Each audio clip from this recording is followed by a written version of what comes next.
Well, good morning. Whoops.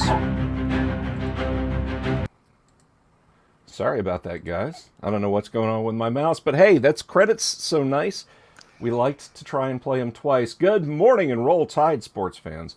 Welcome to the unofficial RBR Livecast presented by our philosopher king of dad jokes, Girly Man, our sage of the X's and O's, Jess, resident AV genius, K-Blair1701, and me, your Paul Feinbaum on Demerol cosplayer, Hangover 123. Well, what a game last night, guys. That was definitely a case of getting everything right that needed to be gotten right. It was a big weight off my shoulders. And look, I'm not going to say, hey, we came in and we kicked the ass of a quality team. What we did last night was get everything in order that needed to be gotten in order. We looked good. Guys looked awake. They were executing. And it's easy to say, well, Bill, it's Southern Miss. Nothing special. No. We were dialed in, and guys looked good, focused, and on point before the ball was even snapped. And that made all the difference to me. I mean, hey, Mercer was probably about the same weight equivalent as Southern Miss.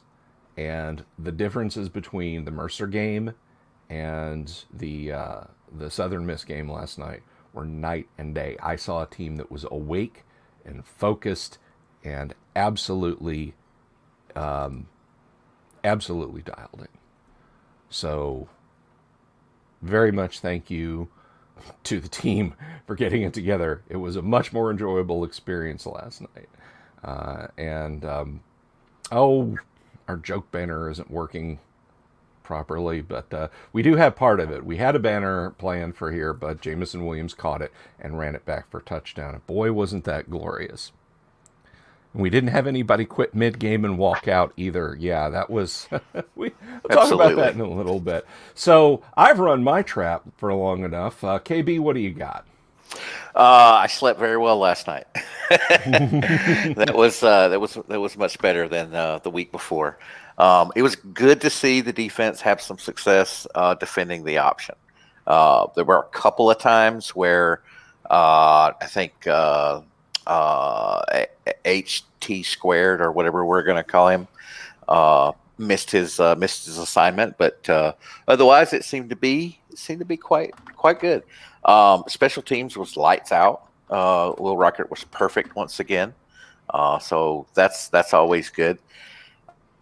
Disappointed with Mr. Williams. You got to catch those balls that hit you right in the chest. Preferably catch them with your hands before they hit you in the chest. But I'm glad that I hate that Bryce got dinged for that interception there, but I would rather it have happened yesterday than next week against Ole Miss. I like it when those streaks are great, but it's better than, in my mind, it gets the pressure off. Mm-hmm. And I had a sergeant in the Air Force who bought a brand new pickup truck, and when he went to pick it up, he came back to the shop, and he went in the shop and he got his tiniest little ball-peened hammer, and he walked outside and he put the tiniest little dent in the rear fender behind the back wheel. So what'd you do that for? He said, well, the first one's over with now. I can stop worrying about it. So good for me. I mean, good for them. And I tell you what, next week's going to be interesting. Yeah, for sure. Girly, I can literally hear you champing at the bit. What do you got, bud? Well, I'll tell you what I got, guys. The defense, we'll start there. The defense was mostly dominant all night, and they kept it up. They didn't really let up too much. A little late in the game. The run defense, they were solid all night. I mean, they got a couple of runs. People are going to get blocked and miss a read here and there. But the run defense was very solid all night. I really liked what they did there. We're still having a little bit of trouble defending the tight end on some RPOs. A little bit of that's due to how they're scheming us, and that's fine. We got to do better at tackling tight ends. I do have to say that. And saw a running back get loose on wheel route a time or two. We like to complain about that a lot around here. Otherwise, the defense was really good. We gave up 14, but the game was out of reach before they really had a solid drive put together. The offense, you can tell they spent the week working on themselves and not worrying too much about what everybody else was doing because they were sharp. That's the one thing I can say about the offense. They were sharp. They were confident. Everyone executed what they were supposed to do. Uh, and so there was improvement in every group on the offense. Run blocking was very good, particularly on along the right side of the line. Uh, they got the running backs loose on some huge plays. There was just no one out.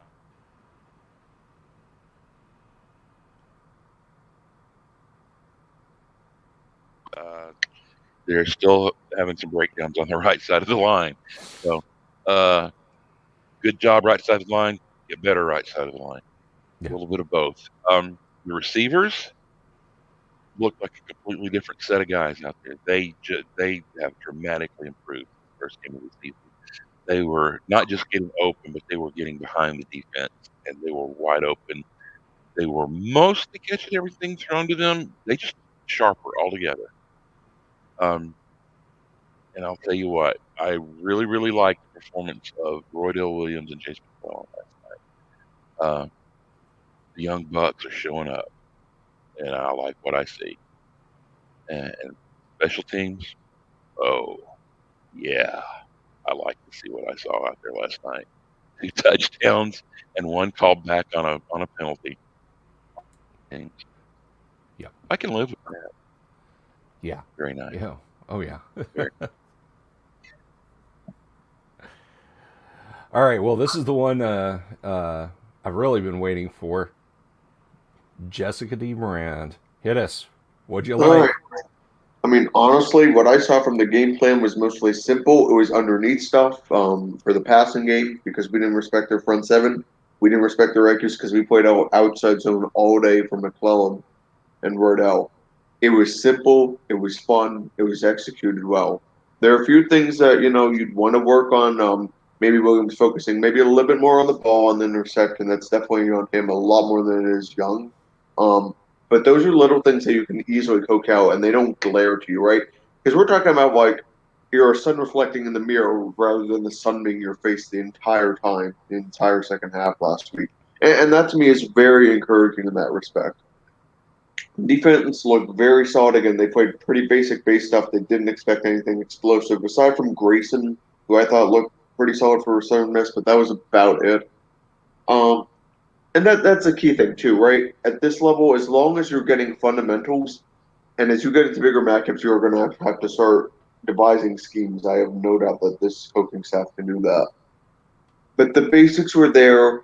There were not really any questions that really had you wondering, oh boy, how are they going to recover from this flaw? Because it is kind of material like we've had the past few weeks. But this is a wake up game that was encouraging to me. Because a lot of times people are talking about, oh, the offense isn't explosive as it should be. How about this? There were 13 plays in the passing game of 15 yards or more for 357 yards. There were 8 runs of at least 10 yards that went for 177 yards. They were explosive last week, and they did it with like really not much to speak of in terms of the design overall. I mean, I can only really recall any one big over the top play, and that was one was more an improv skinny route to Bolden, which I thought was a perfect definition of Bryce Young as a passer. Gets the sack, gets it over for 20 yards. And then the Williams play, but that was more kind of a bust on the coverage, so he just kept running his smoke route, or his go route, if you want to call it that. Love to see it. When you come in with simple stuff and you're executing it well, everyone is pretty much sticking to the game plan. Yeah. I mean, and that was what I was so happy about last night. Was just everybody was on the same page. we didn't have two defensive linemen trying to rush the A gap by running into each other, for example. Which the SEC network guys even pointed out. So let's Jess, you touched on it a little bit. Let's run down the numbers from last night. So Bryce had 20 for 22, 313 on the night. Kid is just in beast mode. Count them, 5 touchdowns on an average 14-2 tosses. Paul Tyson 2 for 3 for 58. I thought Tyson looked particularly good. He looked much better than I've seen him in the past. A lot more confident back there in the pocket. Jalen Milroe continues to just... I know he... Okay, look. 1 for 124 yards. He's scary. He frightens me. Jason Milroe is what other SEC coaches check for under the bed before they go to sleep at night. He's going to be good. Jalen Milroe is going to... He already is good. He's going to be outstanding. Yeah. That was a tough throw, too, right? Yes, it he was. Getting game checked. It was against his body, and his momentum, the receiver's momentum, Javon Baker, was going opposite on a goal line fade, which I don't like that route, but, you know what I mean? That made it that much more impressive. Because he's rolling a little bit right, and, you know, by definition of fades, you know, going a little bit to the left there. Yeah. And they caught it. I mean, that was just a really great football play. I mean, yeah, I realize the game is out of hand and everything, but doesn't make it any easier of a throw to make. No, it doesn't. And I mean, it was very reminiscent, and I think you guys will agree with me on this. It was very reminiscent of Tua's first touchdown throw against Vandy in 2017 when he had that. He went left. He went left, but you know he spun like a quarter turn and chucked it, and I thought that was a really impressive tough throw on Milroe's part. So big props to Jalen Milroe. Rushing, we looked good on the ground. Roydale Williams 11 for 110, long of 55 with 1 TD. Jace McClellan 12 for 97 on an 8.1. No TDs for him, but he did he did have a long of 27. Trey Sanders 5-12. Jalen Milroe himself had to scramble once, a couple times rather, for 5, average 2.5, of course, with a long of 3. And then, you know, Bryce had to eat a little bit of grass, but we don't really count those. So total of 211 on the ground last night. Ground game was firing off really well. So we had 606 offensive yards. Receiving. Oh, let's talk about that receiving core. What is it? Coach Doe says, everybody eats. Jaleel, 5 receptions, 105 yards, 1 TD. Jameson, just the one for Jameson. Just one. 81 nice yards, touchdown. Javon Baker, 2 for 59 with a TD, long 35. It seemed like Cameron Latu was getting a lot more work than he actually did. But he was 3 for 57, long of 23, but 2 touchdowns. We like us some Cameron Latu. Mechie on the short receptions there. I liked everything I saw except for one that I think was more of an offensive line thing than a defensive line thing. We were 3rd and 12, and he just got this little dink pass right at the O-line that went nowhere. It was like a gain of 2 yards, and that was kind of a head scratcher to me. I'm not sure what was being dialed up there. Maybe Jess will remember and be able to tell us. Okay, guys. Slade 2 for 27 with a long of 20. Slade. I don't know if forgiven is a term that I would just toss around, but we'll keep working with you, brother. Jace McClellan 1 for 9 and a touchdown. Thank you, Jace. Trayshawn Holden 1 for 9 and Trey Sanders 1 for 3. Mechie with a you know, I guess technically that was a fumble. The defense, literally the defensive stats are as long as my arms. I'm going to say That is a this. long list of That is a defensive stats. long list. Everybody Just looked do the good. one on the bottom in bold. Yeah, I think so. Defense, we had 2 sacks, 6 tackles for losses. We had Nine ints. QB hurries. That's the one Not that stands not. out to me. Thank you. Yes, not nine QB hurries. I'm getting there. Helms with a pick. That was nice. That was nice to see. Kick returns. Here's an interesting stat. We had 3 kick returns, all Williamson, 177 yards, which honestly I think should be folded into total yards. Long 100, 2 touchdowns. Jameson, scary man. And I mentioned this in the comments. Nobody seemed to want to bite on it last night in the discussion. JW, Jameson Williams, JW, Jalen Waddle, maybe. Little foil hat time.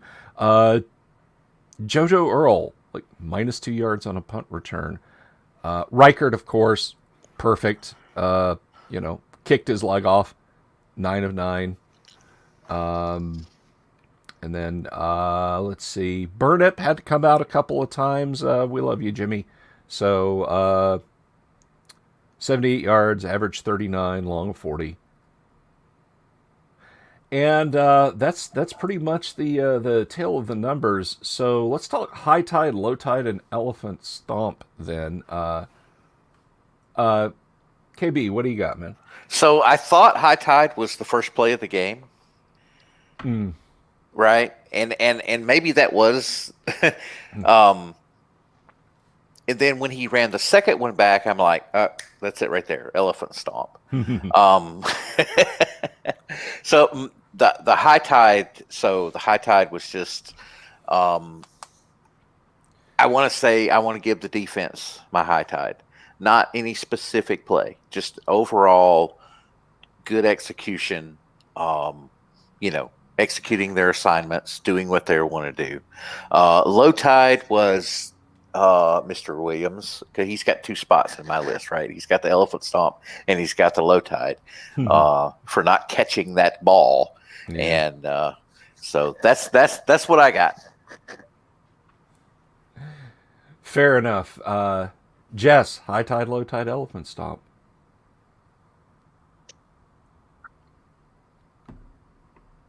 Yeah, so I mean, high tide. I think you could pick any of the 3 Jameson plays, and I mean, they really stuck out to me when I was looking at stuff to break down earlier today. Low tide.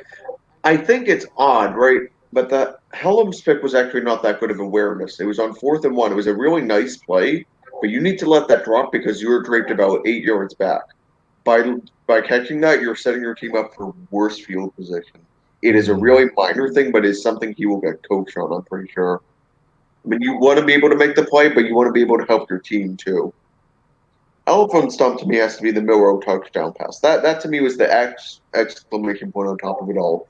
Because as fun as Williams were, a lot of those were when the game was in reach, and I'd like to say elephant stomp's exclamation point. But you could, I mean, I wouldn't blame you because they were just pounding them with explosive plays. I mean, it was like it was bad Mexican food, and they had somewhere to go with all this explosiveness. It was so Hotel Express. Such a visual. All right, you're too quiet over there, girly. What do you got? High tide, low tide, elephant stomp. Oh, my high tide, Roy Dale Williams. Welcome to the team, young man. I really like what I saw to you last night. My low tide, I got to look at my big men up front. There were too many pass protection breakdowns last night, particularly against a team like Ole Miss. That's got to improve. And my elephant stomp, Jameson Williams in 3 plays single-handedly outscored the entire Southern Miss team. Yeah. I mean, it's hard to argue with that. So yeah, I mean, come on, 100 yards on the kickoff, 81 yards on a kickoff. How can I not pick that for Elephant Stomp? I'm. It would be easy for me to say, okay, well, low tide was the interception, but honestly, after that play, Williams and Young were fighting over whose fault it was, and that was that was great to see because it shows that they both had their heads in the game. So the mindset behind that, the realization, not just like, you know, staring at their hands like, oh man, whose fault was that? No, they were, they were both very dialed in and cogent, and just kind of said, we'll get it right next time, guys.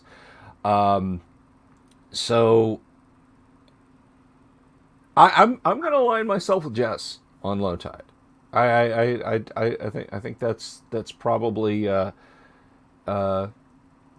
that's probably the only really meh moment, other than maybe that short inside slant to Mechie that I was talking about earlier. But that's Bob ball for you, right? High tide was, I don't know. It's hard to pick out of all the gems. I'm gonna say high tide was just seeing the defense dialed in. Okay, I get you, Gurley, on pass protection, but the defense really seemed to function as a unit and not 11 guys playing football with their own plans. So, high tide, defensive production. Low tide, like I said, going with Jess on this.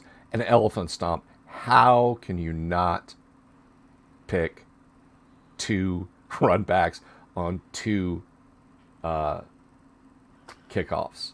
I mean, they happen so fast too. It's like I had was finishing up dinner, and I turned around, I blinked, and it's 7-0. I'm like, what the crap happened? Oh, same. I like, okay, ball's up in the air. I'm leaning over. I'm like, are my keys back here with my bottle opener so I can pop open my set? We just scored a touchdown.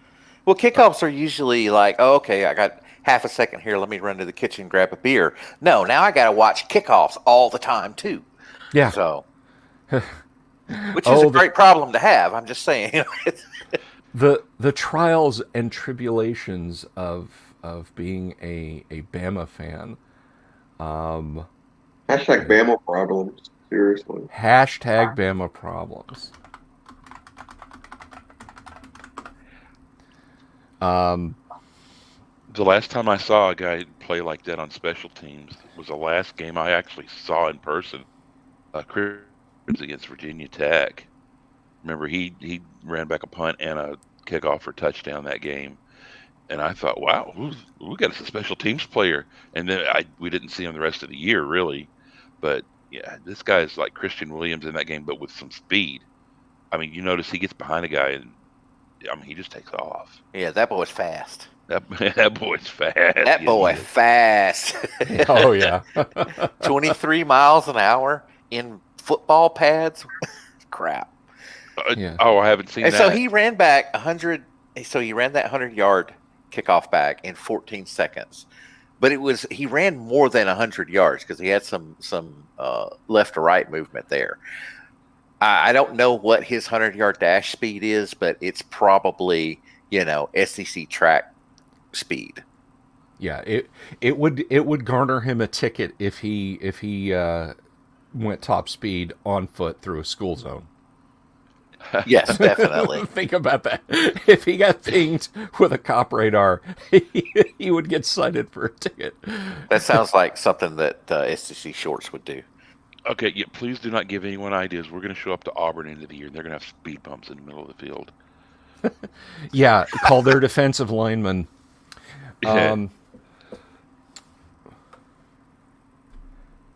Oh, I caught William that. Sims. That was good. I caught that. There we go, William Sims.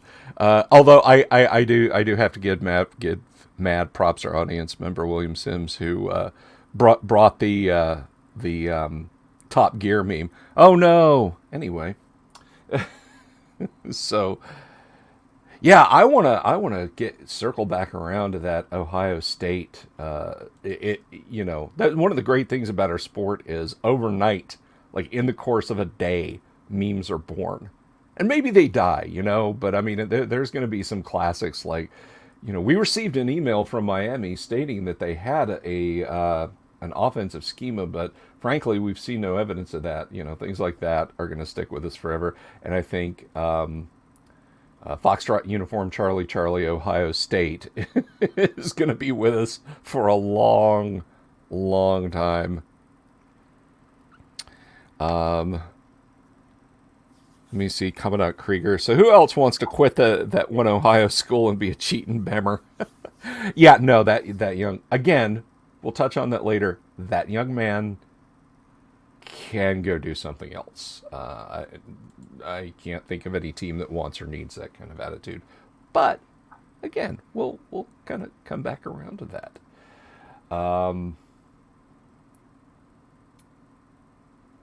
So yeah, all in all, I think we're all kind of on the same sheet of music when it comes to the high tide and low tide and elephant stomp this weekend. Isn't that nice?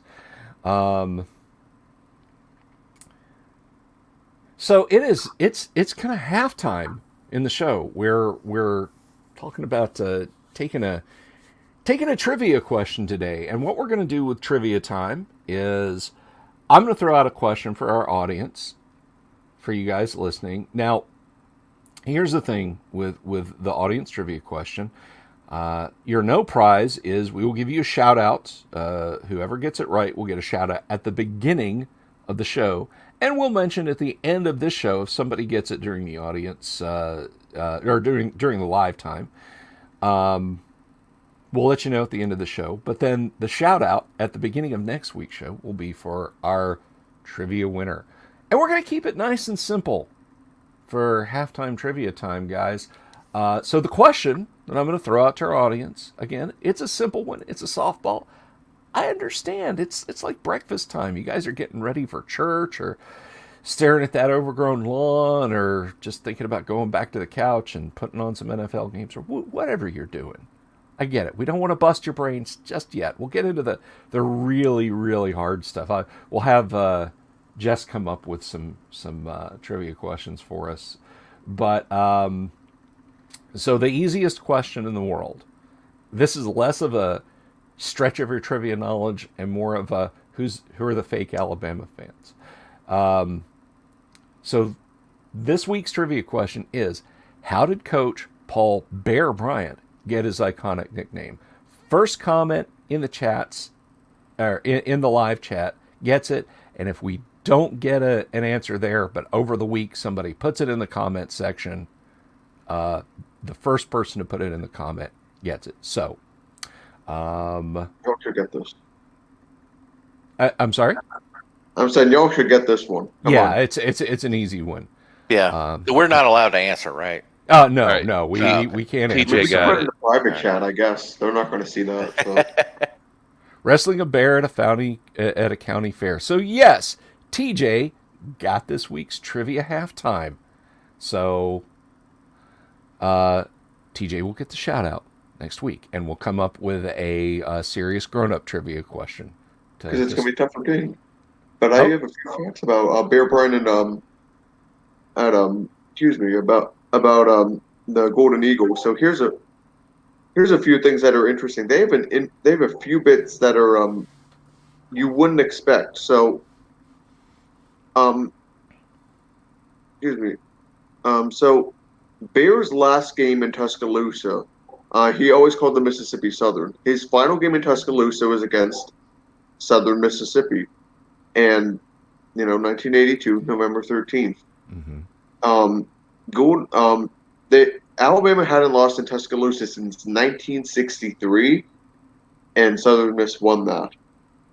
Then Gene Stallings' first loss as an Alabama coach was to Brett Favre in Southern Mississippi. Man, that's There's that, a lot of history with Southern Miss for sure.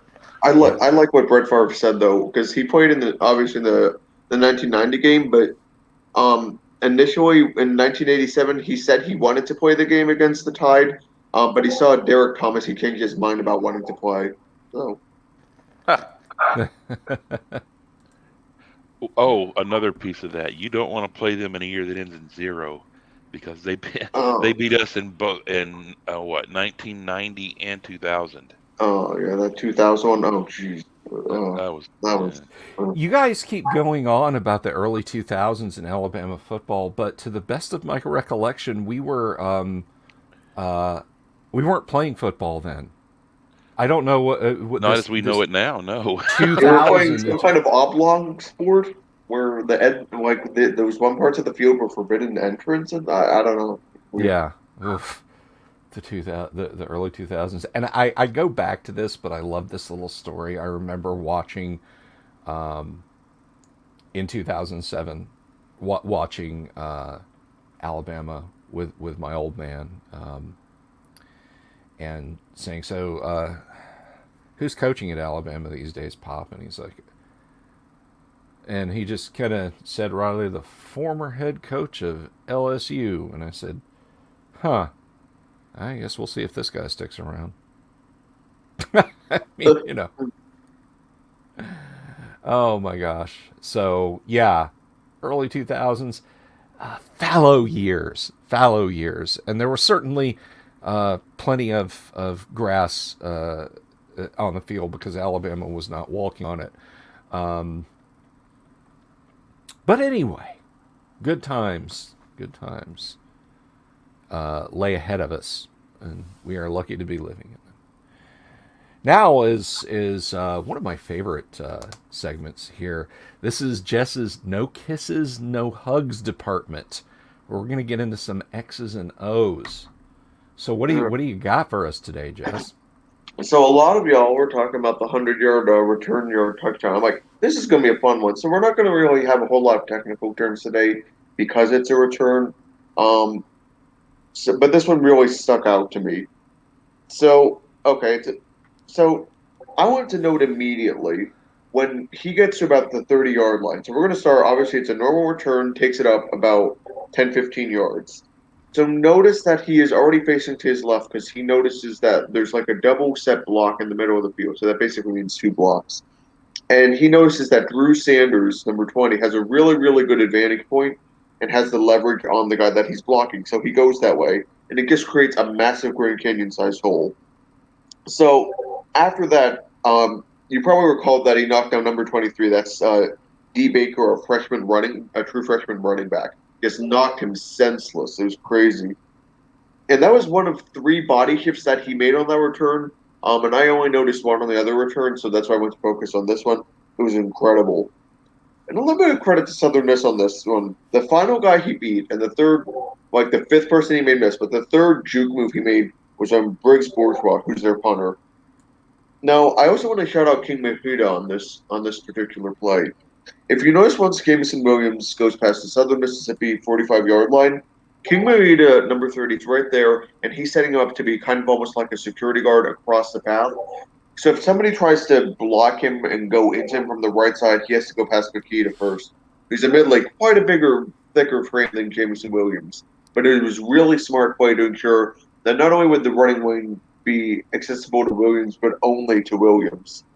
Because you're not going to be able to knock them out of bounds or tackle them unless you knock them both out. And that's not especially easy to do. That's close to 500 pounds total right there between the two of them.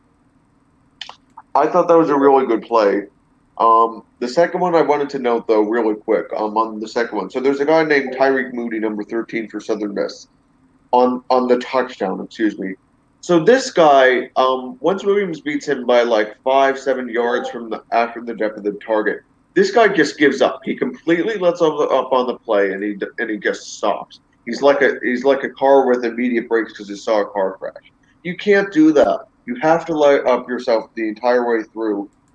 It was just another crosser that we ran basically underneath, and then Williams understood that he had leverage and it was a busted play because they were playing too safe at home because we were playing safe at home. So he gets turned on the Jets because he could afford to. And what I saw really, we haven't seen a whole lot of this. I mean, it's great that it led to a touchdown back to the 100-yard return, but we haven't seen a whole lot of support blocking this year. And Sanders and Makita really exemplified that, and it's great to see because it's smart situational football. It's understanding what your guys will do, and it's anticipation. Because if you know one another, it's kind of like this on offensive lines. It's like quarterbacks and the receivers. It's running backs on the lines. If you know your tendencies, they always say this about twins, right? That you know where the other one's going to be and stuff like that for the identical ones. It's kind of like that in football. If you're able to identify what a guy's going to do based upon like a certain shake or a certain motion of his body, I mean, football itself has a call called Oskies. Oskies are when you're claiming that you're going to catch an interception without any issue, and that waves everybody else off. But what I'm saying is that if you're having something like that on offense where you're recognizing tendencies and you're playing situational team based football, you're going to have success in little ways that the box score or any stats are not going to pick up. Well, they might for the one player, but maybe not for the support assists. So to me, I noticed tremendous team play from a guy like Sanders, who's getting pretty decent regular snaps, true sophomore, 5-star recruit. I mean, I love to see it. And the guy Makita, who's been here for quite some time. So it shows that everybody's happy to play special teams. Everybody's willing to work on the team, and everybody's willing to put in the work necessary to get going forward. And I don't think we would have seen that a few weeks ago. So that to me answers a lot. I mean, I realize it's one play, it's one return, but it answers so many questions for me as to what I think this team's cohesiveness can be. Are there still parts that needs to be worked on? Yes, of course. But this is certainly a really good trend in the right direction. I mean, look at how much Williams, because he starts, it's more of a right center return, and then he winds up going down the left sideline because, again, he gets great blocking. It is tremendous to see how much he changed direction and how quickly he does it. Like, that's not even necessarily a speed thing in that case. That's just lateral quickness. And, man, that's a thing of beauty. It really is. Williams' spin to get out of the tackle and just his ability to keep his balance and keep moving while he executed that was just amazing. It was incredible. It's like he was walking through a turnstile right there. I mean, I know, right? It's crazy. I mean, I was amazed. I'm like, I had to replay that 5 times when I was looking at how he beat D. Baker out. Because D. Baker's going on, admittedly, on a very clean low tackle to try to get him by a shoestring tackle because that's all he can do because he knows he's outmatched in speed. He's not going to catch up to Williams. But he almost gets there at the low ankle point and just completely misses him ultimately because Williams just keeps trying a little bit more to his left because if you notice how Baker dived, it was to his right. So if you're going against that, sometimes it can make it harder to grasp from the defender. But if you're going the same way as the defender, a little physics lesson, it's just going to be the same way as the defender's momentum. But if you're going against it, think about it. If you're laying out for a shoestring tackle and you have to bend around, it just makes it that much harder to do it. So he had a little move like that. It was great. I mean, I loved it. I'm going to have more specific stuff for next week because this week I wanted to focus on special teams because really I think that's where we saw the most explosive and impressive plays. There was the Williams reception touchdown. I think that was more of busted coverage than it really was incredible design. We will see some fun designs this week, I assure you of that. And we're going to be able to go more into offense. But this week was all the credit to the special teams for just, really making the best of I thought was a very difficult situation, but playing it to absolute perfection. If you have any questions or want me to explain anything better than I probably did horribly, just let me know. No, that's that's fine. This your X's and O's IQ is a definite as Bo and I were talking, or I'm sorry, as Gurley and I were talking about last night. Yours is a buy or a keep. Get as much of that Jess IQ as you possibly can. It is a good stock. Do recommend. Did you see anything defensively that worried you? Was there anything that just kind of made you itch on the defense last night, Jess? Yeah, a little bit as a defensive based mind because I like to do special teams and defense. I was a little bit concerned about a big guy like Graham, their tight end number 89. So he had some opportunities in the seam. I think there were some really interesting missed opportunities in the front seven with that kind of body, but there aren't going to be that many tight ends that size. Um, I I'm a little bit concerned about it against honestly a team like A&M, except for the fact that Calzada is really not that good. But like they don't use their tight ends very much in Ole Miss because I'm trying to think who they have. They have Case Rogers, who really should be better than he is. They have Hudson Wolf, the true freshman, Demarcus Thomas, the sophomore. If they still had like an Evan Ingram there, I would be worried because I think our front seven may have been a little bit soft with him. I realize part of it was because what Southern Miss wanted to do, they wanted to get in line, they wanted to make quick throws, and a big body is probably the safest way to do that. I mean, the old saying. I mean, the old saying about the inexperienced quarterback, because Lowe was hurt for Southern Miss. They're on their backup. The young inexperienced quarterback's going to look for the tight end. But I would have liked to see a little bit more physicality from the front seven. But I think that's more a sacrifice that probably the coaching staff was willing to make. Let them get a few more and keep your health that much safer. Because if you're going to be more physical, obviously that incurs that risk. So as much as I had a little bit of concern with covering tight ends, I don't think it's going to be too much of a concern going forward, provided that the opponent is somebody that they really need to game plan for, like your A&M, like your Arkansas, like your Ole Miss. Although aside from Weidermeyer, none of those teams really have all that great of tight ends. So I mean, it's kind of a blessing in disguise. But no, secondary looked pretty solid. I think yeah, on the first touchdown, the safety help was a little bit late getting over, but that's fine. That's correctable. I didn't love to see that. It was frustrating to see. But at least it was in position this time, right? Because a lot of times we've seen the safety help be a communication issue where someone doesn't even get back. This time it was getting back late. I mean, I'd still rather not have it. It's like getting mumps rather than an STD, but it's an improvement. I thought we said we weren't going to talk about Bo Nix. Oh my God. All right. So you lead in very nicely, Jess, and thank you for your excellent analysis. See, that's why I have such a good show with you guys, because I followed the Nick Saban plan. I recruit very well, right? I have a table of 5 stars here with me. So you lead very nicely into the look around the conference this week. So we're just gonna blow over these, and if our audience has anything to say, just stick it in the comments, and I'll throw these out on the table, and you guys can comment on them or not. But starting over in the SEC East, I'm sorry, SEC East. There was a typo on my notes. Georgia slapped Vandy around, 62-0. I mean, all quiet on the Eastern Front, I guess. Nothing new to report there. This is the worst Vandy team I've seen in several years, and that's saying something. They're just not good. They're a baseball school. They're a baseball school. I think That's why they're here. Yeah. I mean, honestly, though, and Georgia is looking very good, and they're looking like some pretty tough competition, but you're not going to learn anything from this game. No.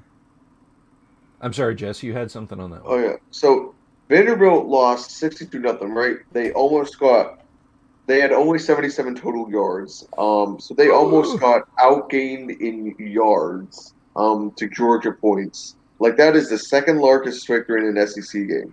How about that, though? Like, 5 out of 18 passing for 24 yards for 2 picks, allowing 8 touchdowns. They only got 4 first downs. Like, this was just brutal.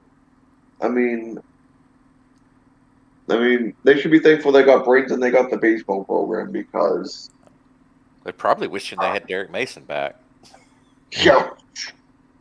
But when you're saying that, you are deep in the toilet. Like, jeez. All right.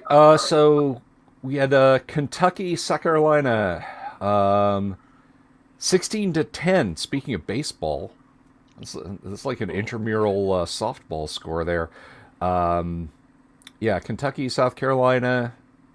Again, I didn't really pay that much attention to the game. It just looked kind of like a to steal a page from the man himself. I don't know, y'all. That just looks like the SEC East to me. So yeah, that was going on there.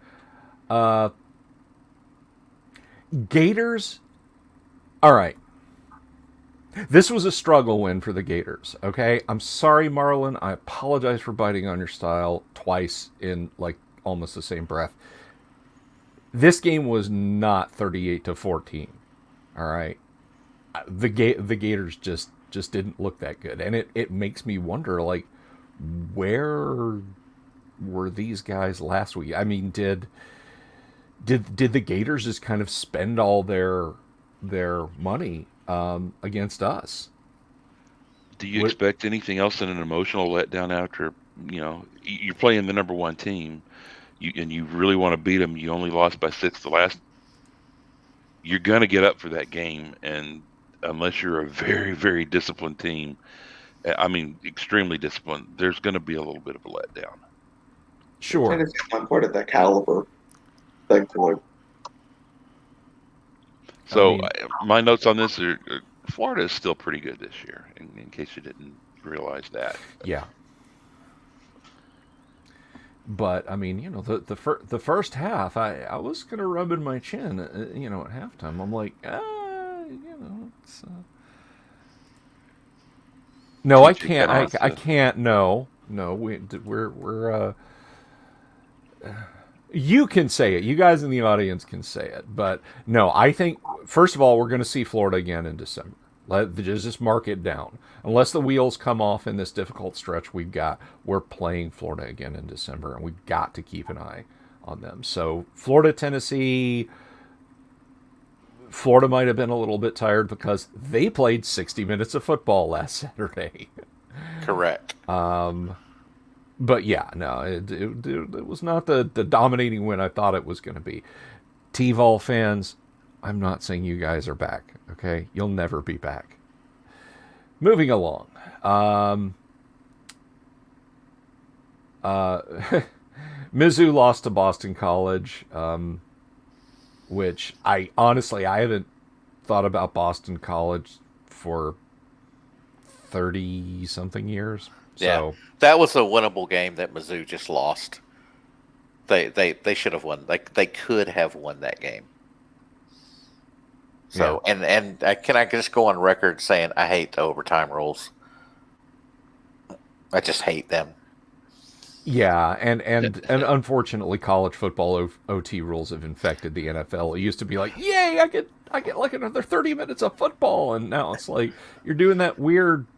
That is the exact reason that I hate them. It's especially now, this year's version of the rules.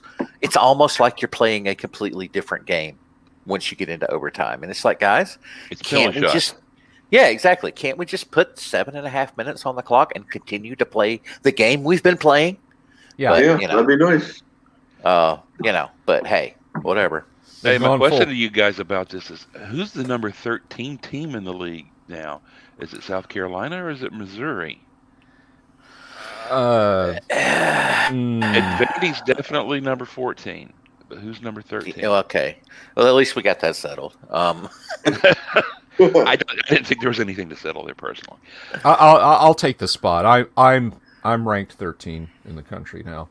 No, Georgia State. We should adopt Georgia State is better than Vandy, so they'll be 13. Yes. Okay, yeah. T-Ball's got. Let's see. Sorry, I'm going through the. Okay, it's time we ripped the Band-Aid off and talked about Arkansas A&M. A&M did not look like a number 17. Nope. Arkansas No, this looked was like not. a number 7 team. Actually, Yep. I know it won't happen, but in a logical world where things make sense, they would literally flip. A&M would go back to the back of the line down at number 16, and Arkansas would take over. Now, I do expect Arkansas to jump quite a bit and A&M Yeah. to fall quite a bit, but yeah. But I'll tell you this, and this might come back and bite me. I am not saying no comeuppance. A 20-10 score doesn't make me afraid of either team, unless there was just some huge defensive battle of which I was not aware. Because I mean, I had so many games going on the ticker last night. It was like I was watching the little ESPN GameCast thing for most of them. But 20-10 hit me. What do you guys got? So I was listening to that game as I was mowing my lawn, and much less worried about when we play Texas A&M. Arkansas is definitely there as a possible concern. I don't know if Arkansas is going to jump up into the top, because I just don't know if there was enough movement ahead of them to, justify, or not justify, because I think they could be top 10. They're worthy of it, but you know how polls work. So, yeah, that's going to be a test for our defensive front seven, and I think I know Arkansas's quarterback. He went out of the game at some point. Do we have an update on that? Do we know why? I missed that somehow or another. I have not seen an IR on them. Okay. All right. Well, yeah.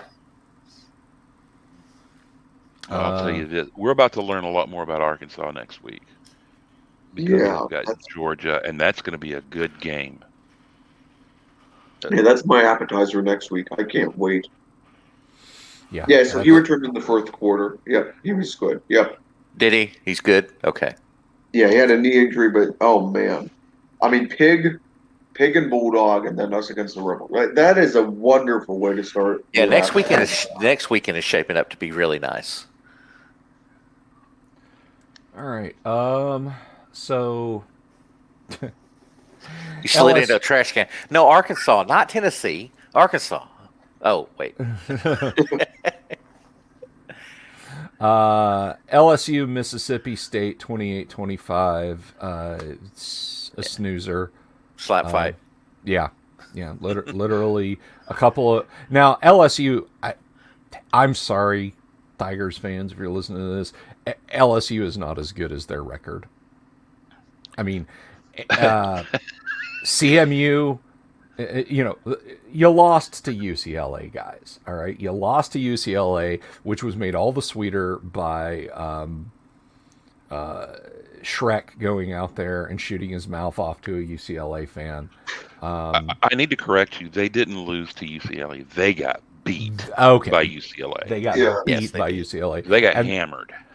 and then to soothe their bruised egos, they stuffed a couple of cupcakes in their mouth, and then they struggle win against Mississippi State. Tigers, you are not a 3-1 team. Okay, you're not. The number might be there, but it's I can't spray paint a number 3 on my chest and claim that I'm Dale Earnhart's car. All right. Well, sure you can. I mean, your chest, your chest is big enough. I resemble that remark, sir. Ole Miss had the bye, which is always a trap game. Bye week always wins.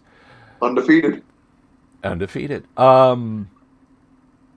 Let's talk about Ref Ball, in which we'll have to change the title to this one. The one where Hangover just lets out a stream of obscenities, because we're going to talk about Auburn and how, once again, Once again, Auburn gets bailed out by the refs. National freaking TV saw it. Wait, When the this has ball happened before? passes through your hands and lands on your tum-tum and you fall on top of it, that's not a catch. That is not a catch. Now, plenty can be laid at GA State's feet for going into prevent mode. All right. I don't know what defense they ran. I'm just saying they stopped playing to win and started playing to not lose, and that bit them in the ass.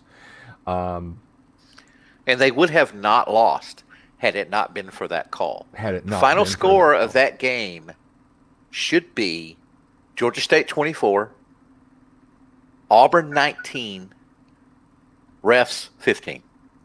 Yeah. That's a fine call. But yeah, GA State got ref balled. Hard. Even my lovely wife who went to Auburn agreed. That was not a catch, and they got bailed out, and that was some home cooking. Your wife went to Auburn. Why? Did she have a sick friend there she had to pick up or something?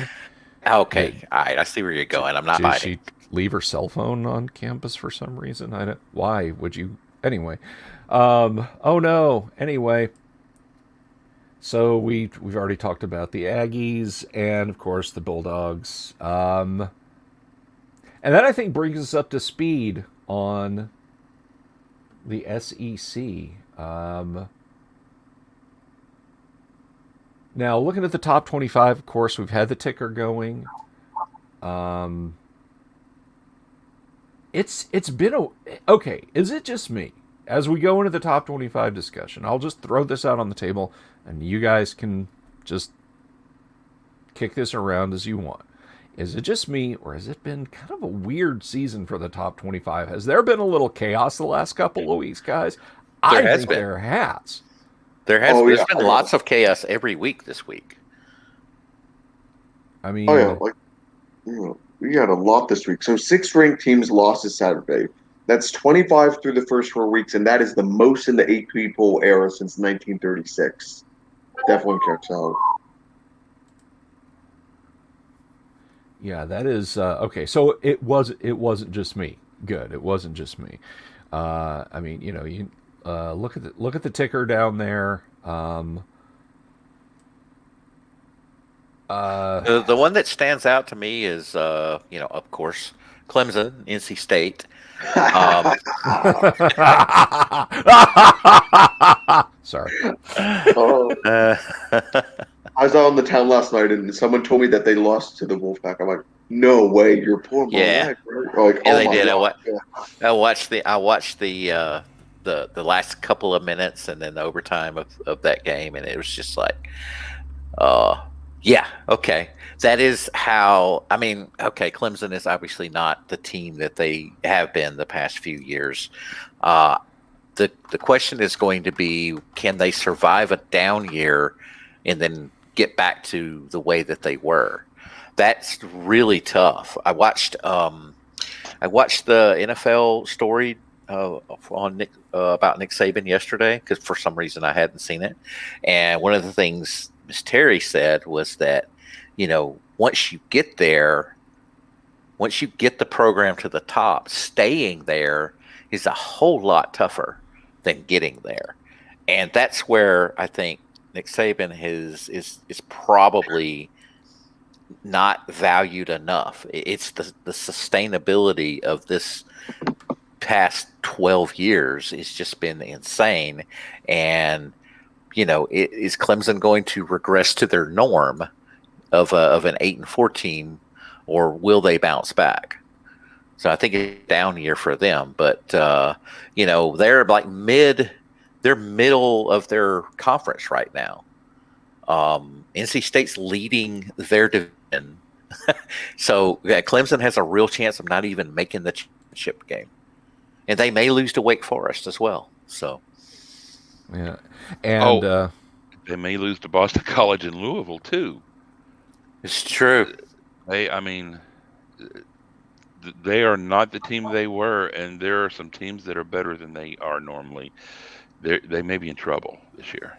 They're going to get that far back with a record. So they've been ranked in the top 10 for an AP poll 97 consecutive weeks, which is paired with our streak actually that's currently active as well for the second longest ever, which is going to end. They've been 106 weeks straight of being ranked in the top 25. That may break. I mean, this team is in trouble. I see a team that is down with injuries. They lost Skowski in that game. They lost Brees in that game. They're really only the two guys I thought were making respectable moves on their defense. Skowski's their big Mike run stopper. Brees is an incredibly gifted defensive lineman. I mean, this team is in trouble. Like, people forget too. Like, from what I was looking at, North Carolina State missed all three of its field goal attempts, and Clemson had not allowed an offensive touchdown this year, and of course they did that. I just don't see how this gets any better for Clemson, which is hilarious. I love to see that. Yeah, the Dixon entered the transfer portal. I mean, this team has nothing right now. Justin Ross does not look like he does against Savion Smith. Then again, that was a one-off game that should have been a lot closer than it was. I mean, who are you trusting right now? Booth? Booth has not looked that great, honestly. That team's strength has been the defensive line, not its secondary, which is something that concerns me, not to this extent, but concerns me going into the year. They are in trouble of, honestly, losing a lot of people next year, and for a small school, they can't afford to have that happen. You have to wonder if eventually if a change is going to be made from Tony Elliott. But Dabo Swinney has a problem with attachment issues. He's like a little preschooler leaving for the first time and can't leave mommy behind. Like, he has all these coordinators that have been there forever as part of the Clemson family, like it's Auburn or something. Auburn with the lake, really. I mean, Well, I know we give Dabo a hard time, but let's not forget. Justly. Yeah, exactly. But let's not overlook the fact that all of Clemson's success is due to a boy that played for Alabama. You're welcome. that's true. Sure, but I am. All right, so Clemson, don't say we never gave you nothing. Yeah, I'm Oh, firmly on the never Dabo bus, though. They are keenly aware that their good coaches all came from Alabama, and it's intentional. They have consciously tried to replicate what Alabama has been doing. They finally got a hold of one that wants to stick around for a while and sustain it, and they are pleased as punch about it. I can tell you firsthand that they are very happy with what they've got and where they got it from. I'm looking at their schedule. They've got Boston College next week and Syracuse after that. They may be in big trouble here. And that while their defenses look really good, their offense is not protecting their defense. That defense could break in the next few weeks if they don't get some breaks. I agree, and I mean Syracuse is their Ole Miss for lack of Yeah. You stop saying that. I'm It just hurts so much. I know, but I mean, Syracuse has absolutely fallow years, and then there are years when they come in and they beat the brakes off of Clemson, and I personally think this is a down year for them against Syracuse. I haven't looked in the numbers. I will do some homework and check into that. But honestly, I feel like Syracuse is their trap game this year, and I don't see guys. I don't see Clemson going to a New Year's Six game. They'll go to a bowl game. They might end up down here in Orlando at the Kiss Your Sister Bowl. But and by the way, it's only called that when Alabama doesn't play it. When Alabama plays it, it is a fine, honored, well-respected, rife with tradition bowl. Anybody else, it's the Kiss Your Sister Bowl down in the Citrus Bowl. So I'm just qualifying that. William Sims says 6-6 Clemson. Jess, what do you think? I'm sorry, could you please repeat that? William Sims in chat says 6-6 Clemson. What do you think? I'd give them a little bit more credit than that. I think they have enough talent defensively to where they can eke out a few close games. Because I mean, we saw this the past few weeks where we were concerned about the wheels coming off. But you look at what they have. I think they still have enough talent. Because again, it's the ACC. If they were in the SEC, yeah, that would be a legitimate question. I think. But who are you really trusting in this conference right now? That would have much of a chance. BC, I think, is going to be interesting. They're giving the Carrier Dome what we need. I think they can be Florida State. Mackenzie Milton past that first Notre Dame game is baffling why Norvell's still sticking with him. Um, they have a UConn game, Wake Forest, South Carolina.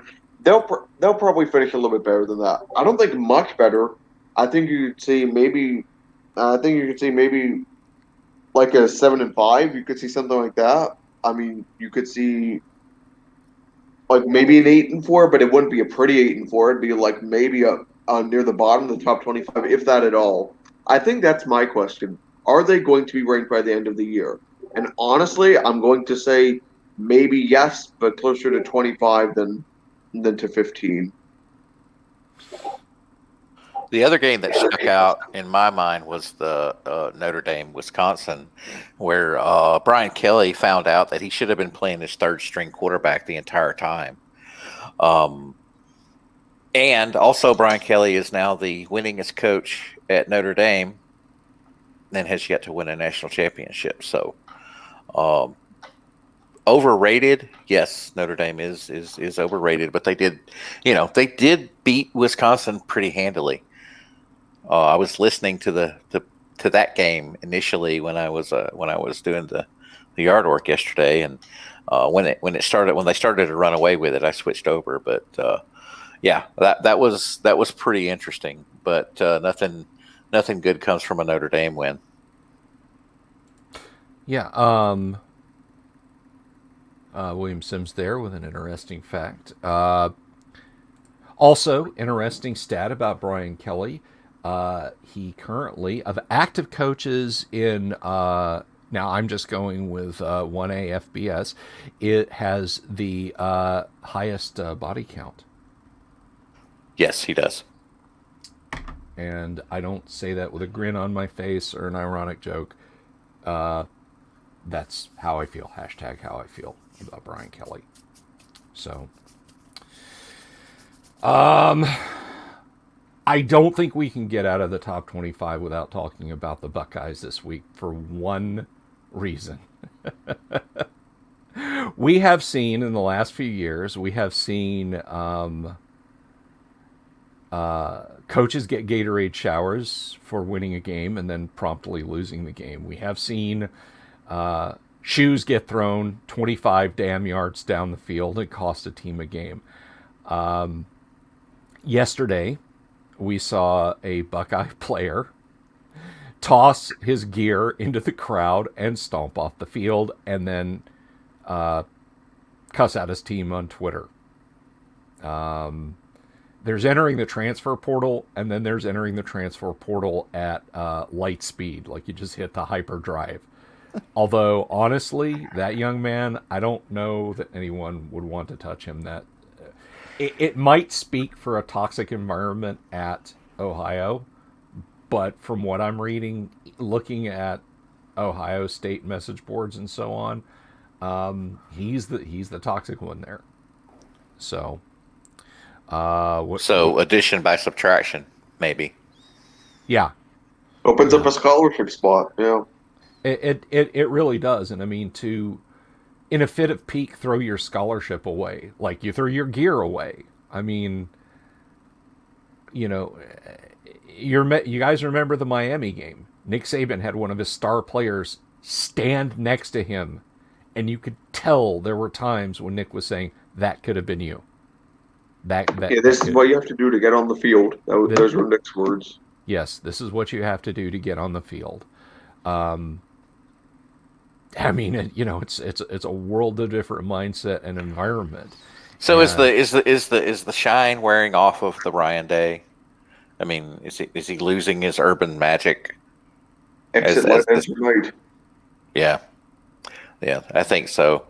A small point here. Auburn did better against the same team. Correct. So yeah. first game with a new coach. So this win, so what? Doesn't mean anything. I mean, it's Akron. You can't really, Yeah, they've kind of lost their zip. Yeah. Sorry. I No, don't that's trust them. I mean, Proctor's out for the year. That is the only reason I'm going to harp on Josh Proctor's name when we talk about Ohio State. He's the only reason that defense went from mediocre across the country, as much as we could register last year, to a very good unit. But they put, Kerry Combs is still the defensive coordinator. I know he doesn't call plays anymore, but like that defense is in trouble against a legitimate opponent. I mean, honestly, I don't trust them either. I don't trust their passing game. I don't trust what they run. I don't trust their personnel defensively. I think their offense has great weapons because you have Chris Olave, who is incredible. I love that kid. Travion Henderson looks incredible. I have to say that. I mean, Garrett Wilson's pretty good, but Travion Henderson, he's averaging 9.5 yards per rush on 46 carries with 6 touchdowns.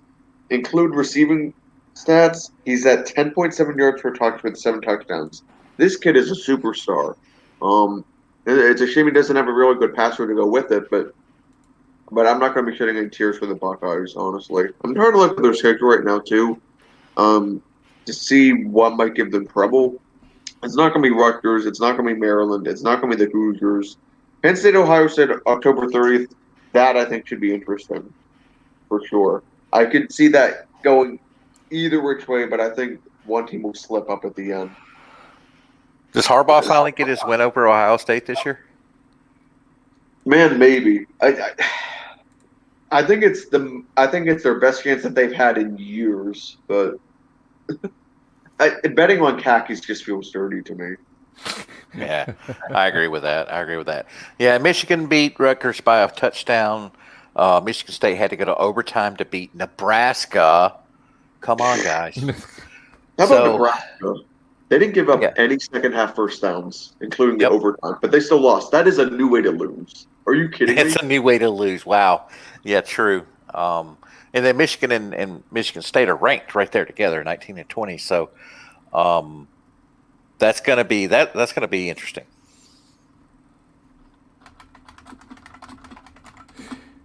Yeah.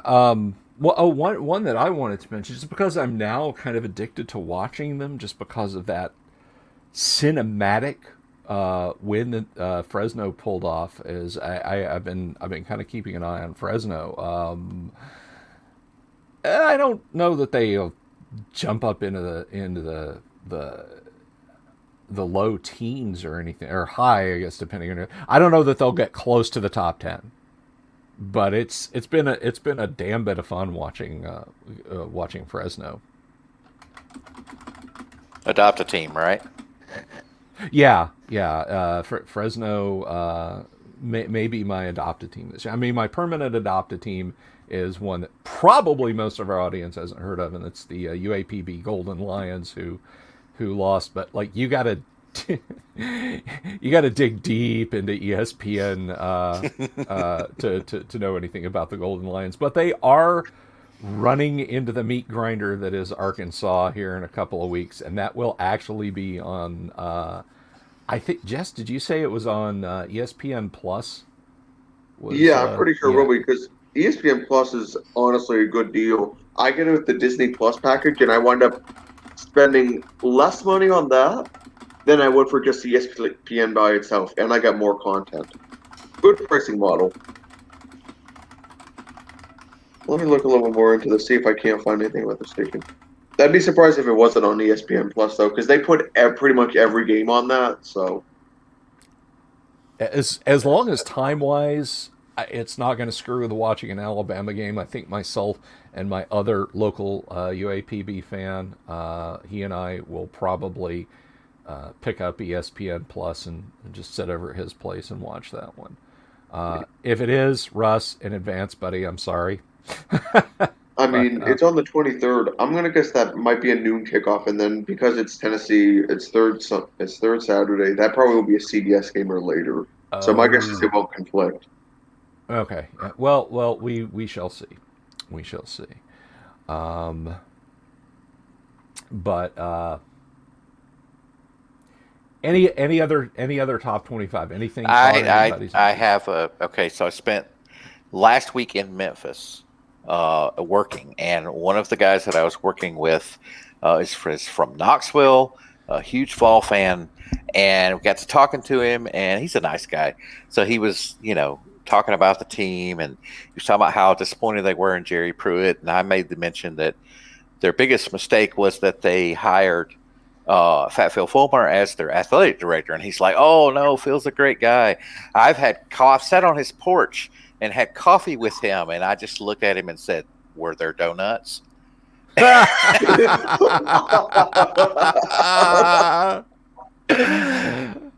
Oh, Just he just kind of shook his head. that's beautiful, man. That's absolutely beautiful. I love it. So, So I'm looking at the Pac-12 here in the top 25. Oregon, Arizona. The score does not indicate how that game really went if you watched it. Arizona just beat all over Oregon. They just had trouble getting in the end zone and had some turnovers. Oregon, they're sitting at number 3, and guys, I can't. If Oregon was a stock, I would be shorting them because they are not a number 3 team. Well, who would you put number 3? Because Oklahoma struggled ridiculously against West Virginia. Here's the deal. Oregon, Oklahoma, Iowa, and Penn State, I think, are all overrated. Arkansas, while not number 3, they are definitely a top 10 team. Clemson's not a top 10 team. Ohio State, they might be a top 10 team. Yeah, but closer to 10, though. Yeah. So I think we're in this weird situation where we've got a lot of separation between 1 and 2 and everybody else. Maybe. So, you know what? Maybe Alabama Florida special at number teams 3. for slot number 3. There you go. I'll take it. Yeah, Florida's a top 10 team. They're not there right now because they have a loss against the number 1 team, but yeah, they're a top 10 team. Notre Dame was in Wisconsin. Notre Dame is going to be in the top 10. They shouldn't be. I mean, I think they're about right at number 12. Yeah, they'll move up and undeservedly again, but hey, it's Notre Dame, so. Wisconsin is a top 25 team. Maybe a top 15 team. They are not a top 10 team. They're not a top 15 team. Maybe a top 20 team. Iowa State. No, they're a spoiler. They're not really a. They're not a. They might be barely a top 25 team. Their role is spoiler. They've just got to. Yeah, I think BYU's looking like they could be top 10 legit. I think. Michigan maybe. If they got to do better against teams like Rutgers. They might be a top 10 team. Their early season wins were pretty impressive. Michigan State, people are high on them, but I'm not buying. North Carolina should not be in the top 25. Auburn honestly shouldn't be either. K-State, why are they in the top 25? Are we just running out of teams here? And UCLA, I mean, legitimately, I think we're running out of teams, and we have to rank 25 of them. So You can't leave the spot blank. So yeah, and I'm looking here, UCLA, Stanford. My thoughts on this are mediocrity reigns in the Conference of Champions. And I'm sorry, I got that out without a laugh, but it took a lot of focus. Well, good for you. We'll save one with sprinkles for you there, Gurley. I appreciate that. And I notice, by the way, and I say this because Volcano God in the audience is a dyed in the wool, tried and true Bearcats fan. So I will take up the banner here.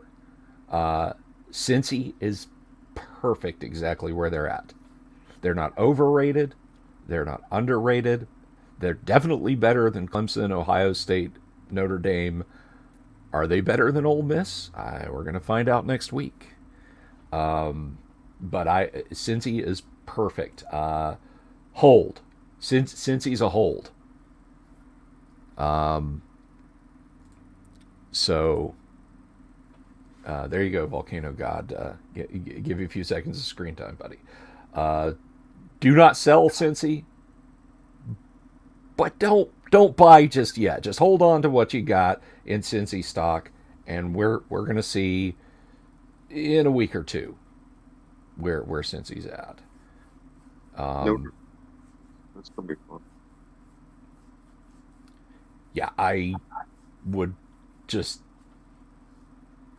I wouldn't hate to see Cincy get in contention, because it would mean that the wheels were coming off of fake teams. Oklahoma's not a number 4 team. I'm sorry, they're just not. No. No. You know, I wish I had the graphic handy. I'd throw it up on screen of the OU logo upside down so it says no. Guys, I'm still not sold on Georgia. I'm not selling, but I'm not buying any. Is Georgia legitimately a number two team? Are they Based on what I've seen, yes. Yeah, I based on what I've seen, this is such a big test, though.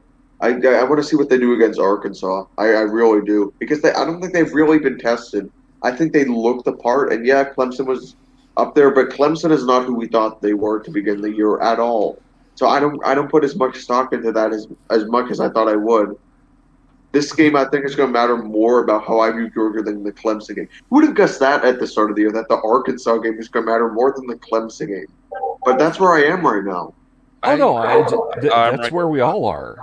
You know, And Alabama and Ole Miss, next week's going to answer a lot of questions, I think, about who some of these teams are. yeah. By the way, I've looked at Iowa's in-depth stats. I'm not going to go into too deep about this, but they are going to slip up on a game really soon. They're not playing at a sustainable level at all. I don't like what I see from them. They've been punching way out of their league.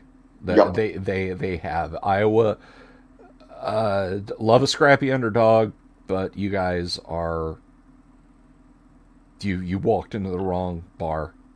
You really walked into the wrong bar. But Yeah. Are we looking at legitimately 5 SEC teams in the top 10 in the next few weeks?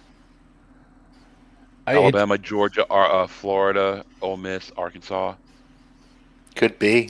It very well could be. It very well could be. I mean, I think it depends on how the powers that be, how the votes go for a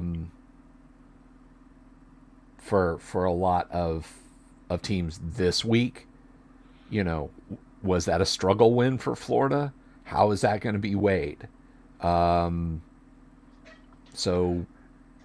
you're very right. It could be. I hate to do this to us, guys, but we got to tear this Band-Aid off. We got to think about and talk about Ole Miss coming up this week. And I'm going to put Jess on the hot seat because I'm going to put Jess on the hot seat. Jess, we have a game coming up next, or not next, but this Saturday. There's going to be a football game in Tuscaloosa. What do you think's going to happen during that game?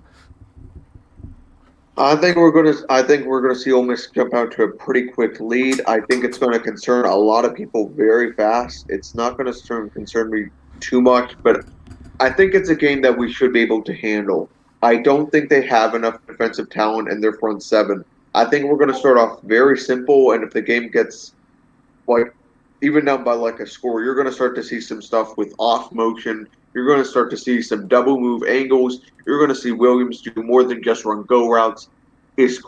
But no, I think you're going to see a lot of offensive explosion. I don't think it's going to be as nerve-wracking as last year. I don't think that they have quite the weapons that they did last year. Corral is probably a better passer than he was last year, but I don't think that's enough to make up that gap. I think you could see something like honestly like something like 63 to like 38. That wouldn't surprise me at all. I don't think it's going to be especially close when it's said and done.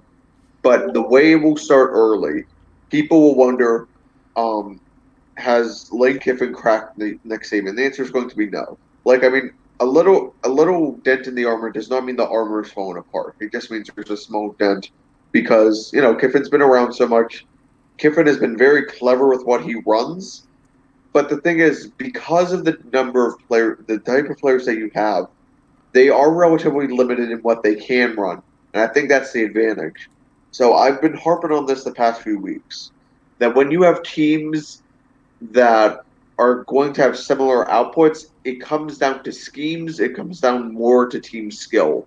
And when you have the advantage of both of those and you're at home, granted that's probably only like 3 points, but when you have all of those, I would happily take the team that can out scheme a bit more. I think you need a lot of luck, or lack of luck from Alabama's offense to see this not be a tied win. We'll be happy about, how some of the secondary played. I don't think so. I think we're going to see a very stupid play at some point by the secondary because there's going to be an off motion that Ole Miss likes to run where somebody will be choked out of the shoes, and we're going to wonder, well, isn't that supposed to be what our guys are doing? But I mean, it's complicated. They haven't seen anything like this. It's not going to be pretty early, but it's going to be eventually pretty good. I'm pretty confident about this. I just don't. I'm just not confident it's going to be something we're going to feel confident about after. But I think Georgia and Arkansas will be the same way, which is why it's like an interesting week. And same for Cincinnati, Notre Dame, whoever wins that. It's a fun week. I think all the teams in contention this week, we're not exempt from it, but you're just going to not feel as confident after this week. But that's what happens when you get punched in the mouth from something other than a bunny. So Ole Miss brings in the number You one got to scoring respond. offense. You got to understand in it's the always nation. going to be late. It's yeah. I'm not as sold on their parts. I think we can out scheme them because I think what we can do is we can play some trickery with the defense because what we run on defense isn't so much the depth of it as it is the variance because we have from what I've noticed we have 8 different base packages, but we can run each one of those 4 different ways. So my guess is we're going to run quite a few of the cover 3 under buzz, which basically refers to the guy down the middle. On a delayed going back, essentially. So that's what that refers to. It's the buzz. So I think we're going to run a lot of the same looks pre-snap, but they're not going to be post-snap. So we're going to try to lull them into a false sense of security. Because if they think they can beat it, that plays right into Kiffin's hands, right? If he thinks he has an advantage, he's going to smash into it. But if we run just slight variance, slight wrinkles upon that, that's how we win this.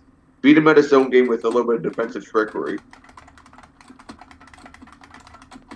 I can't disagree with what you're saying. I think we're going to be a little bit better up front, stopping the run. Nick Saban always has trouble with running quarterbacks.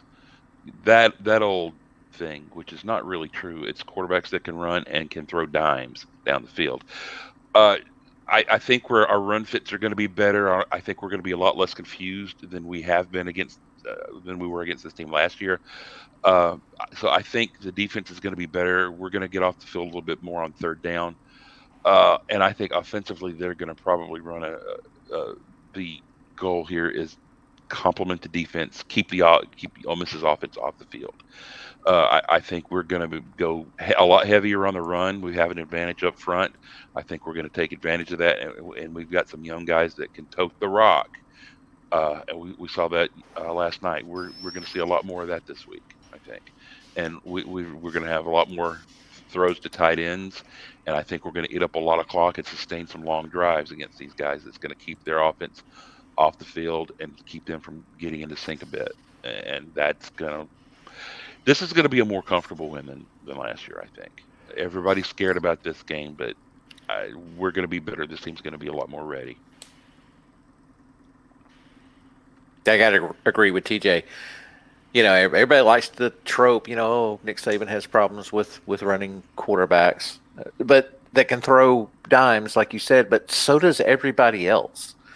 I mean, it's not it's not a thing that's unique to Alabama. And this, the past 3 weeks really, without we've played teams with running quarterbacks. Now they maybe didn't have the passing part that Carroll has, but we got a lot of practice, on against the RPO and the options. So I'm hoping that the defense just plays assignment football. That's what I want them to do, is just play assignment football and do their job, and then we'll let the results speak for themselves.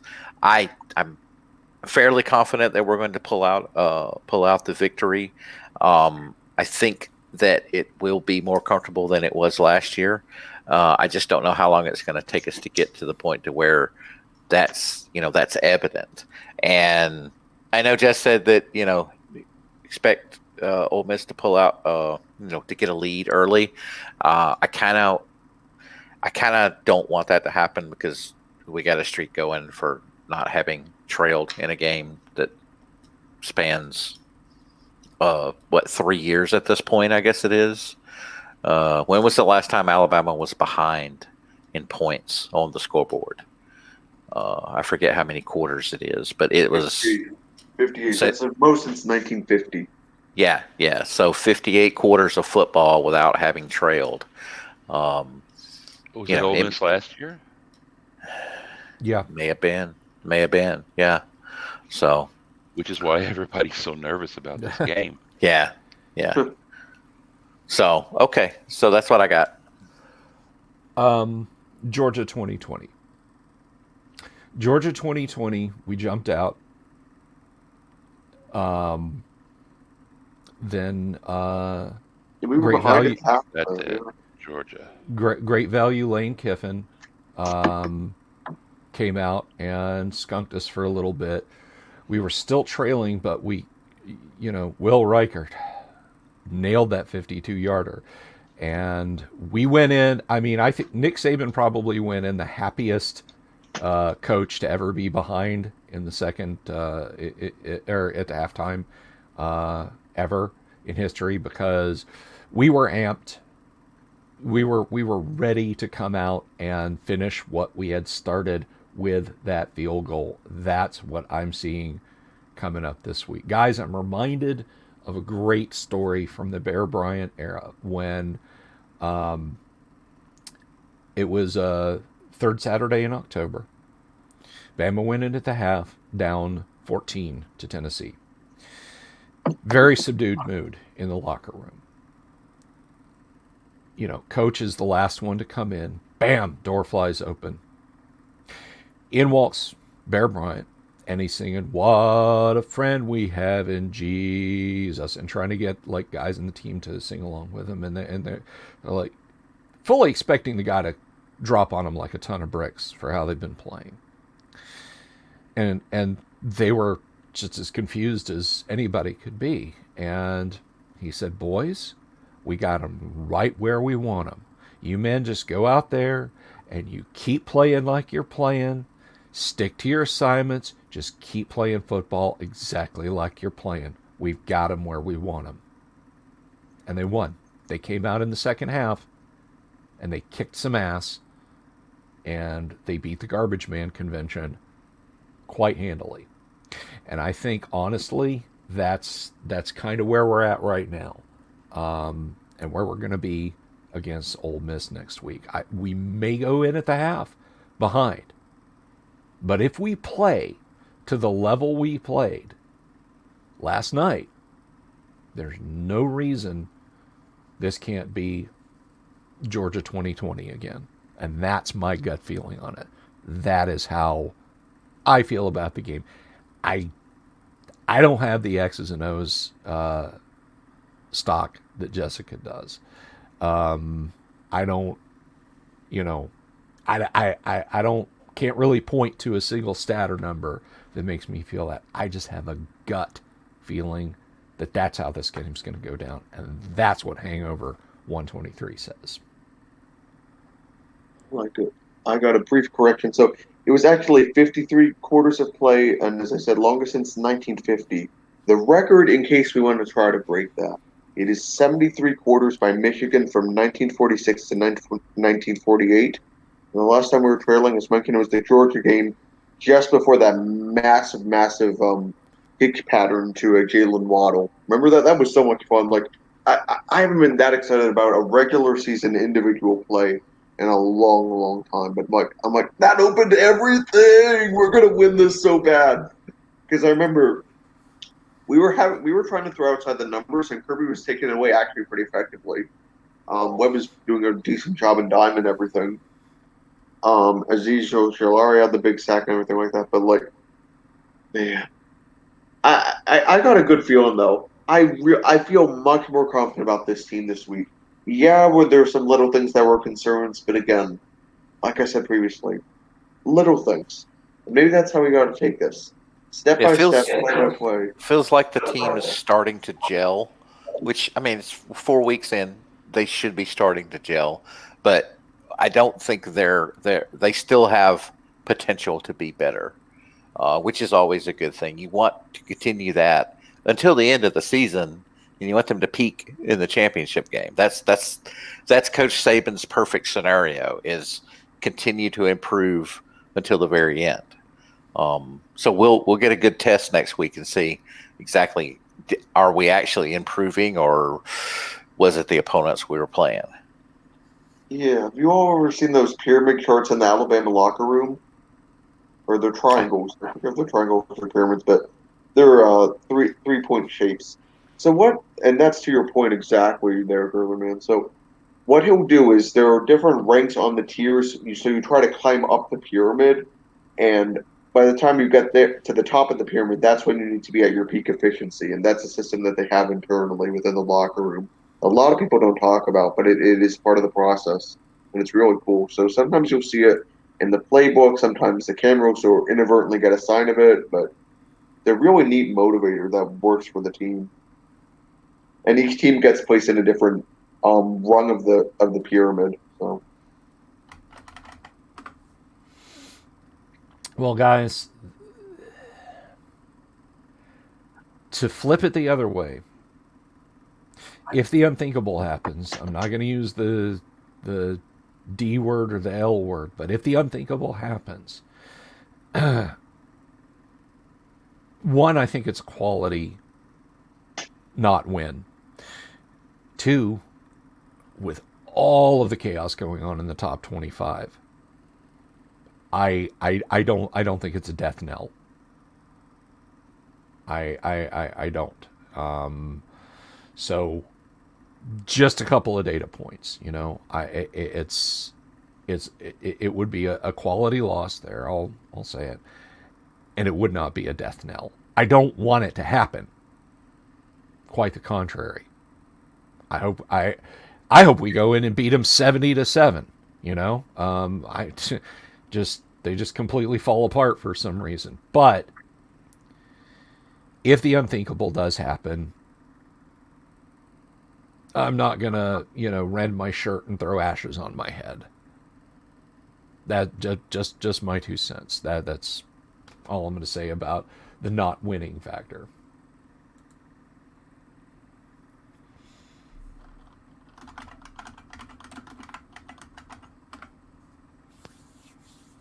The first 2 years of the playoff, we actually did get into the playoffs with a loss to Ole Miss. So there is that, but That is we don't true. want it to happen. That is true. Yeah. So, I mean, if they were going to lose a game, I agree with Hangover there. I think this one would be a quality loss, and it would not change anything going forward except for possibly the SEC championship game, because it could be. It could be a year where this is the game Ole Miss needs to make it to the championship. We're not losing this game. Understood. We're not losing this game. We're not losing this game, but I'm just saying. I'm just so glad that Texas A&M. I mean, the schedule is. I mean, well, I don't think it's been talked about a whole lot this year. How good the SEC is, like compared to the other conferences, and more than usual too. Like this is, and especially the West. Like, this is a 3-team beast right now, but between Pig, maybe a little bit less Aggies, but like Aggie for a third place team, that's pretty darn good. And then of course us at the top right now. But like, I'm so glad we get Pig at home. A&M who's looking a little bit more mortal now that King's out. We have them on the road and we have Ole Miss at home. And honestly, this schedule is so favorable for this year. Take advantage of it. Yeah, I think this is this is a quality team. I mean, or rather a quality conference. And you know we've got some good competition. I don't think the rest of the nation can look at the SEC and say, well, yeah, you guys got Bama, and then who else? No, we have legitimate power in our conference, and so to the rest of the nation, fear us, because we could be heading into a potentially an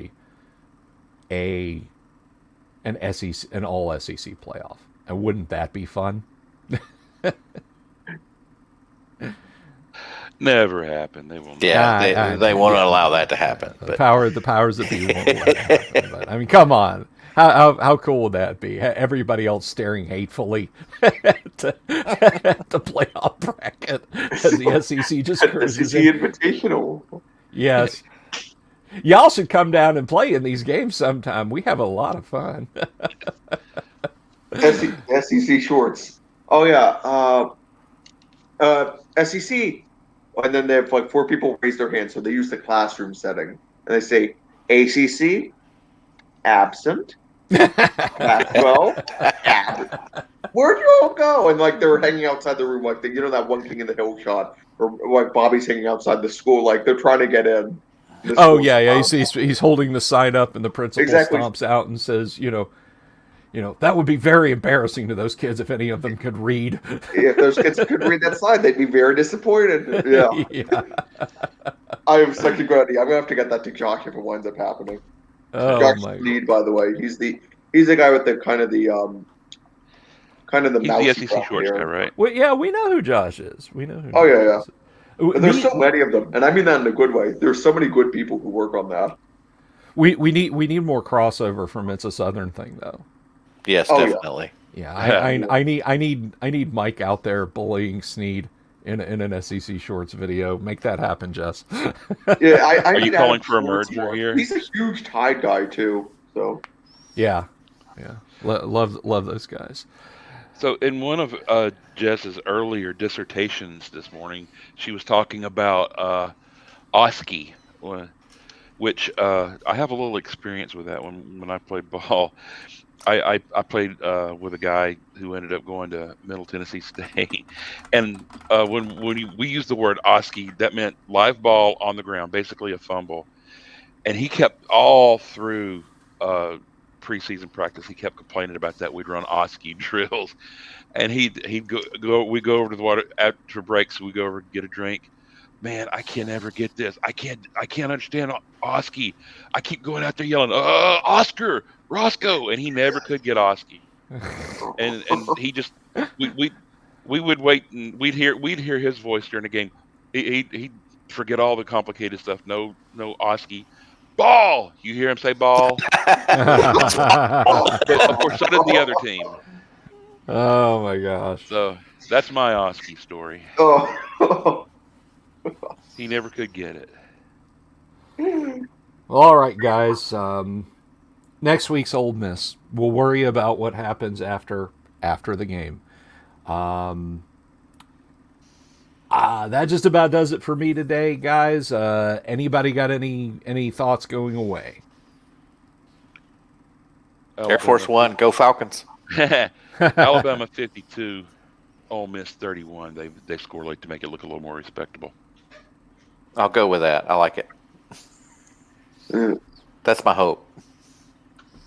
I'd like to see double digits, seriously. Or honestly, 20 plus would send an amazing message. Yeah, but I kind of feel like it'd be more like 12. Yeah. That's why I'm hopeful but not expecting. Yeah, I agree with that. Well, I'm a very big liar because I'm going to say one more thing. 48-34, we don't hit hyperspace until late in the third quarter. That's my thinking on it. Thank you everyone to our amazing audience. TJP got the trivia. So next week we're going to have people who actually have good football IQ knowledge come up with our trivia question. So it won't be quite as easy, but that was a lot of fun. Thanks everybody for being here, and we will see you all next week. Have a good one.